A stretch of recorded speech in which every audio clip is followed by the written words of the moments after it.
Hello guys. हमने NCERT line को अपने शब्दों में व्यक्त किया है, लिखा है, और उसे मैं बाय साउंड आप लोगों के सामने रखूँगा ताकि आप लोगों का समय बचा सकूँ। जैसे आप लोग कुछ भी कर रहे हों, एज पढ़ाई को छोड़कर कोई और काम कर रहे हैं, तो कान में ईयरफोन लगाएं और मेरी आवाज़ को ध्यानपूर्वक सुने। और मैं एनसीईआरटी लाइन बाय लाइन आपके समक्ष, आपके दिमाग में सेव कर दूंगा, ये मेरी गारंटी है। बस आप केवल एयरफोन लगा के और हमें सुने। तो चलो, एनसीईआरटी की ये लाइन, चैप्टर सेल। सबसे पहले थर्ड पैराग्राफ में जो हम जाते हैं, तो थर्ड पैराग्राफ में हम देखते हैं कि एक शब्द हमें लिखा वहाँ मिलता है, उसका मतलब समझ नहीं आता है लोगों को। तो इन एनिमेट का मतलब होता है कि नॉन लिविंग होता है। अब सेल, एनसीईआरटी में लाइन लिखा कि cell present in all living organism, और लिखा कि all organism are composed of cell. अब फिर दूसरे पैराग्राफ में आते हैं और वहाँ पे एक लाइन और लिखी, जो ऐसा स्ट्रक्चर, ऐसी बॉडी जो एक सेल से मिलकर बना होता है, उन्हें अपन ऑर्गेनिज्म बोलते हैं। और जो कई सारे सेल से मिलकर बना होता है, उसे हम मल्टीसेलुलर ऑर्गेनिज्म बोलते हैं। तो फिर आया अगले पैराग्राफ में कि व्हाट इज सेल। तो उसमें बताया कि जो यूनिसेलुलर ऑर्गेनिज्म होते हैं, उनका उन्होंने दो चीज़ें बताई यूनिसेलुलर ऑर्गेनिज्म के बारे में। यूनिसेलुलर ऑर्गेनिज्म के बारे में उन्होंने बताया कि बिना किसी पर डिपेंड हुए एग्जिस्ट कर सकते हैं। एनसीईआरटी में लाइन लिखी कि इंडिपेंडेंट एग्जिस्टमेंट, वो किसी पर डिपेंड नहीं करते, तब भी वो एग्जिस्ट करते हैं। और दूसरा उन्होंने बताया कि जीवन में, उनके लाइफ में जितनी भी जरूरी फंक्शन हैं, जीवन में उनके जितनी भी जरूरी फंक्शन हैं, वो सबको परफॉर्म करते हैं। फिर उन्होंने अगली लाइन में क्या बताया कि अगर सेल के अंदर कोई ऑर्गेनल कुछ कमी रह जाती है, कुछ लेस हो जाता है, तो दूसरों पर डिपेंड करने लगता है। जैसे एक सेल है, उस सेल के अंदर माइटोकॉन्ड्रिया होते हैं, क्लोरोप्लास्ट होते हैं, माइक्रोबॉडी होती हैं, रफ एंडोप्लाज्मिक रेटिकुलम होता है, न्यूक्लियस होता है, राइबोसोम होते हैं, लाइसोसोम होते हैं, प्लास्टिड होते हैं, इटीसी। अगर इसमें में से कुछ भी लेस है, तो सेल उस काम को परफॉर्म कराने के लिए, और दूसरों पर तो भाई डिपेंड करना ही पड़ेगा। अगर हमारे पास पैर नहीं है तो हमें किसी साधन की जरूरत पड़ेगी भाई, मैं चल नहीं सकता। तो ऐसे सेल सेल को उसकी जरूरत पड़ेगी ना। अगर क्लोरोप्लास्ट है तो भोजन कौन बनाएगा, तो उस भोजन को बनाने के लिए वो किसी पर डिपेंड करेगी। तो इसीलिए एनसीईआरटी ने उस लाइन को लिखा कि अगर किसी भी स्ट्रक्चर को गायब कर दिया जाए तो दूसरों पर डिपेंड करेगी। और उन्होंने बताया कि इसीलिए cell structural and functional unit of the living organism. फिर आए एक चाचा आए, उन्होंने सबसे पहले लाइव सेल को देखा। फिर उसके बाद रॉबर्ट ब्राउन आए, उन्होंने न्यूक्लियस की खोज की, डिस्कवर किया। फिर इन्वेंशन हुआ, खोज हुई माइक्रोस्कोप की। उसके बाद इलेक्ट्रॉन माइक्रोस्कोप आए, और इलेक्ट्रॉन माइक्रोस्कोप से हमने सेल के डिटेल स्ट्रक्चर को स्टडी किया। अब उस टाइम बहुत सारे साइंटिस्ट थे, बहुत सारे लोग अलग अलग रूप में सेल के बारे में अपनी व्यथाएं गा रहे थे, प्रपंच कर रहे थे, उनकी कहानियां सुना रहे थे, उनकी कहानियां ढूंढ रहे थे। किसकी? कोशिका की। तो उसी में एक उभरते हुए मेरे चाचा आए, और चाचा का नाम था स्लाइडन चाचा। 1838 में 1838 में स्लाइडन चाचा आए, जो कि जर्मन बॉटनिस्ट थे।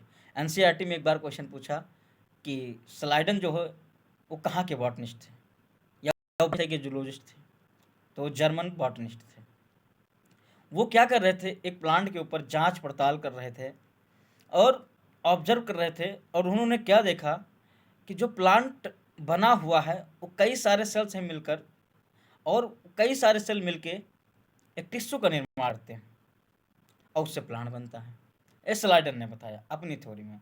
फिर उसी साइंस,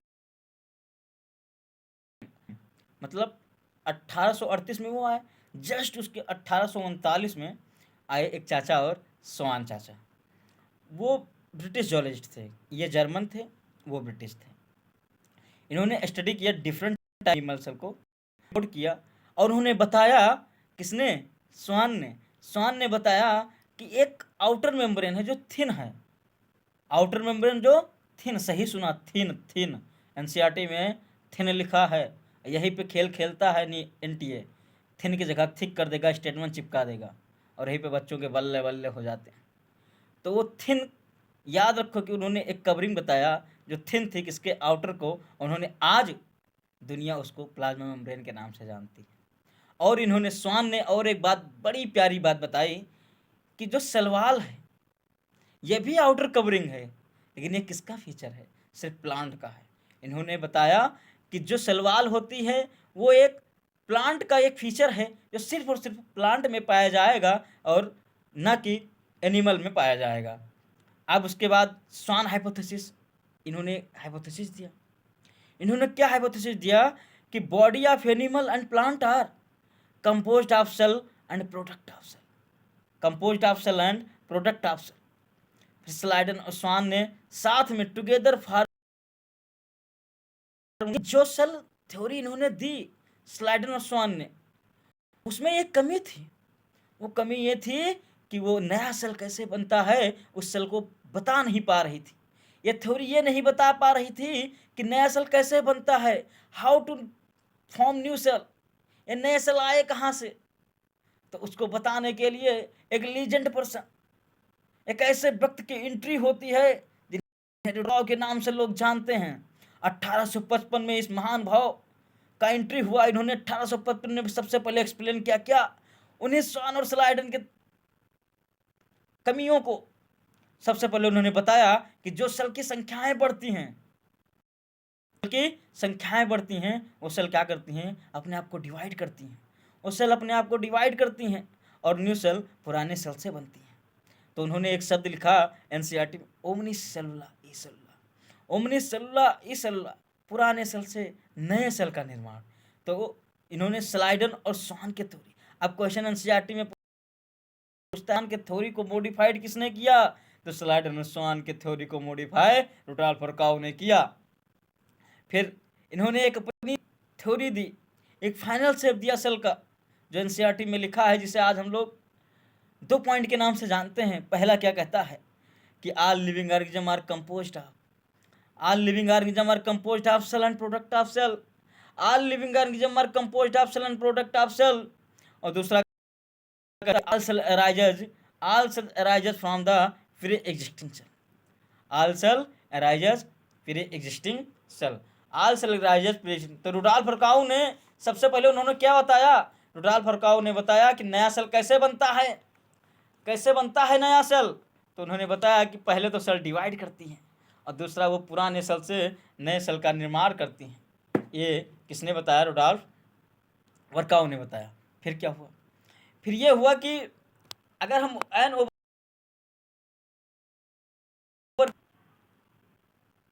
उन्होंने बताया कि ओनियन पील और ह्यूमन चीक, मतलब प्लांट सेल, एनिमल सेल के बारे में। तो उन्होंने बताया कि अगर हम ओनियन पील की बात करते हैं तो ओनियन पील को अगर हम लिए तो देखें कि इसके ऊपर एक आउटर कवरिंग थी जिन्हें सलवाल बोला गया, और उसके अंदर एक इनर मेम्ब्रेन थी जिन्हें अपन सेल मेम्ब्रेन बोले। और ये स्वान जी पहले ही बता गए थे हम लोगों को कि सलवाल एक यूनिक फीचर है, किसका? प्लांट सेल का। तो ओनियन क्या था? प्लांट था। ओनियन क्या है? प्लांट है। तो इसीलिए ओनियन के पास एक आउटर कवरिंग भी है जिसे सलवाल बोलते हैं, और एक इनर कवरिंग भी है जिन्हें सेल मेम्ब्रेन बोलते हैं। अब अगर हम बात करें ह्यूमन चिक की, एनिमल सेल की, तो उसमें सिर्फ एक ही डिलिमिटिंग बाउंड्री है जिन्हें सेल मेम्ब्रेन बोलते हैं। और फिर आगे ऐसे एनसीईआरटी लाइन बाय लाइन आपके दिमाग में सेट होती जाएंगी, यह आपसे मेरा प्रॉमिस है। फिर अगली लाइन एनसीईआरटी की कि उन्होंने बताया कि यूकैरियोटिक को प्रोकैरियोटिक को किस आधार पे बांटा गया। उन्होंने बताया कि इनसाइड एक डेंस मेम्ब्रेन बाउंड स्ट्रक्चर है सेल के अंदर एक डेंस मेम्ब्रेन बाउंड स्ट्रक्चर है जिसे हम न्यूक्लियस बोलते हैं, और जिसके पास ये मेम्ब्रेन बाउंड स्ट्रक्चर है, न्यूक्लियाई है, उसे यूकैरियोटिक बोलते हैं। और जिसके पास ये मेम्ब्रेन बाउंड स्ट्रक्चर नहीं है, ये न्यूक्लियस नहीं है, उसे प्रोकैरियोटिक बोलते हैं। अब दोनों प्रोकैरियोटिक और यूकैरियोटिक सेल के पास एक सेमी फ्लूइड मैट्रिक्स है, सेमी फ्लूइड मैट्रिक्स है, जिसे हम साइटोप्लाज्म के नाम से जानते हैं। और ये सेल वॉल्यूम, मतलब इसका सेल का ज्यादा से ज्यादा 90% वॉल्यूम ऑक्युपाई करता है कौन? साइटोप्लाज्म। और साइटोप्लाज्म को main arena, main arena, arena का मतलब जगह, वो स्थान जहां सेलुलर एक्टिविटी होती है। तो एनसीईआरटी लाइन ने एक लाइन चिपकाई एनसीईआरटी में कि cytoplasm is the main arena of the cellular activity. Main arena, चाहे वो प्लांट हो, चाहे वो एनिमल हो, सबकी एक सेलुलर चलेंगे, साइटोप्लाज्म के अंदर चलेंगे। और सेल जीवित रखने के लिए, सेल जीवित रखने के लिए अपने आप को विभिन्न प्रकार, डिफरेंट टाइप के केमिकल रिएक्शंस करता है। और न्यूक्लियस के अलावा अभी आपको हमने बताया कि न्यूक्लियस मेम्ब्रेन बाउंड स्ट्रक्चर था। तो एनसीईआरटी बोलती है कि न्यूक्लियस के अलावा और भी बहुत सारे सेल हैं जो मेम्ब्रेन बाउंड स्ट्रक्चर रखते हैं, जैसे कि ईआर, लाइसोसोम, माइटोकॉन्ड्रिया, माइक्रोबॉडी, ये सब मेम्ब्रेन बाउंड स्ट्रक्चर होते हैं। और जिनके पास ये नहीं होता वो प्रोकैरियोटिक होते हैं। उन्होंने बताया कि जो राइबोसोम होते हैं, राइबोसोम एक ऐसा ऑर्गेनल है जो दोनों में प्रेजेंट होता है, चाहे वो प्रोकैरियोटिक हो और चाहे वो यूकैरियोटिक हो। लेकिन अगर एग्जाम में क्वेश्चन पूछता है, भैया दो चीजें हैं, बहुत ध्यान से सुनना, कि अगर पूछता है एग्जाम में क्वेश्चन कि ऑर्गेनल प्रेजेंट इन बोथ, तो आपको कहना यस, क्योंकि राइबोसोम एक ऑर्गेनल ही है। अब वो राइबोसोम प्रोकैरियोटिक में भी पाया जाता, यूकैरियोटिक में भी पाया जाता। लेकिन अगर पूछे कि membrane bound structure are perform, membrane bound structure are found, तो सिर्फ यूकैरियोटिक आएगा। क्यों? राइबोसोम नॉन मेम्ब्रेनस होता है, उसके पास कोई मेम्ब्रेन नहीं होती है। तो और राइबोसोम एक ऐसा ऑर्गेनल है जो सेल में तो पाया ही जाता है, राइबोसोम एक ऐसा ऑर्गेनल है जो सेल में तो पाया जाता है, और सेल के अंदर भी, सेल के अंदर जो ऑर्गेनल है उनके अंदर भी पाया जाता है। जैसे तीन आपके में दिया हुआ है कि पहला क्लोरोप्लास्ट, दूसरा माइटोकॉन्ड्रिया, और तीसरा आन रफ एंडोप्लाज्मिक रेटिकुलम। आन मतलब ऊपर, आन रफ एंडोप्लाज्मिक रेटिकुलम के, और आन एंडोप्लाज्मिक रेटिकुलम के, रफ एंडोप्लाज्मिक रेटिकुलम के ऊपर पाए जाते हैं। अब एनिमल सेल के अंदर एक और नॉन मेम्ब्रेनस स्ट्रक्चर आई, एक नॉन मेम्ब्रेनस ऑर्गेनल आया। सही सुना आपने, नॉन मेम्ब्रेनस। एनिमल सेल के अंदर एक नॉन मेम्ब्रेनस ऑर्गेनल होता है जिन्हें हम सेंट्रोसोम कहते हैं, जिन्हें हम क्या कहते हैं? सेंट्रोसोम कहते हैं, और जो कि सर्जन में हेल्प करती है। ये स्टेटमेंट बन सकता है क्वेश्चन। अब सेल साइज, शेप और अपनी एक्टिविटी से बहुत डिफरेंट है, बहुत अलग होती हैं। जैसे माइकोप्लाज्मा सबसे छोटी कोशिकाएं जो कि लंबाई में केवल 0.3 माइक्रोमीटर होती हैं, जबकि 3 से 5 माइक्रोमीटर होता है। और लार्जेस्ट आइसोलेटेड सिंगल सेल